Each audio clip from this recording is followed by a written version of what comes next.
This is a preview video. Thank you for joining us at xam.com. The Fed has well telegraphed it's in data-dependent mode, and the June decision still is a close call. Could the FOMC minutes and PCE inflation out this week, though, shed some light on that matter? I'm Cristina Marujos. With me today is Rafi Boyajian, our lead investment analyst. Rafi, Fed Chair Powell has gently hinted at a potential pause, but other FOMC members have been rather hawkish in their comments. So how informative are the May FOMC minutes likely to be? Well, Christina, you are right when you say that we do seem to have a bit of a divergence in views taking shape at the Fed. We have heard from quite a lot of Fed officials. So that kind of means that probably the minutes are mostly going to be out of date in terms of where policymakers stand at the moment, given the data we've had since the last meeting.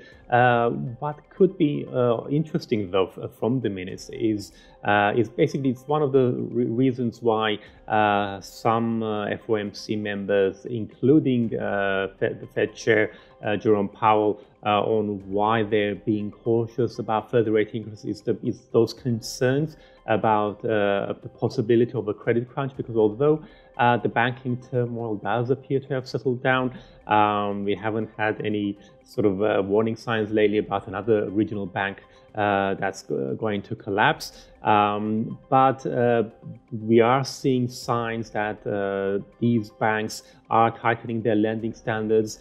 So in the coming months, we could see some kind of a credit squeeze affecting the US economy. And of course, not to mention the fact that we do have lags in the transmission of monetary policy, and given all the rate hikes that we've seen already, some officials, including Powell, they want to wait and see a little bit, basically not because they want to suggest that they're done with raising rates, but maybe they can afford to take the time to wait and see, to hold for a while before they resume hiking rates.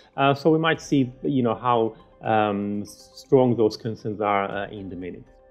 Now let's turn to the data. Although we've seen inflation gradually cool down a bit, core inflation remains persistently sticky. What are we likely to see in Friday's PCE price index report? Well, that is absolutely right. The core inflation has been rather sticky lately. Yes, we have seen substantial decline in headline inflation this year, but that's mainly on the back of the falls in energy and other commodity prices.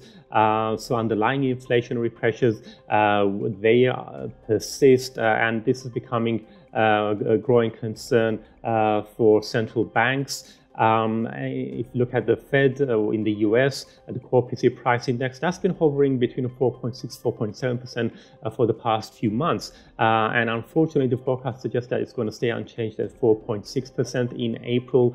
And on top of that, we could see a bit of a rebound in personal consumption. We're expecting personal consumption to have grown by 0.4% over the month in April. So if those forecasts are met, then the Fed would be more inclined to hike rates in June rather than pause. I see. And now, taking all of this into account, Rafi, what should dollar traders anticipate this week?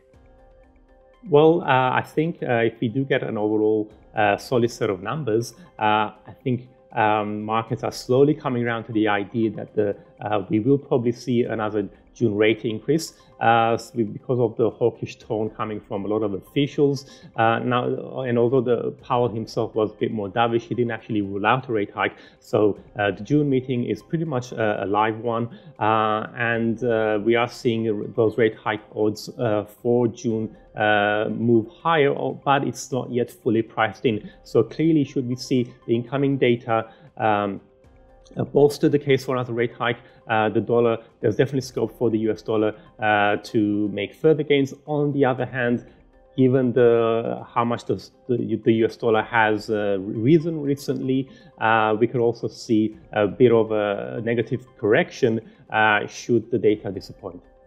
Rafi, it was great having you with me today. Thanks so much. This was a preview video. Thank you for watching at xam.com.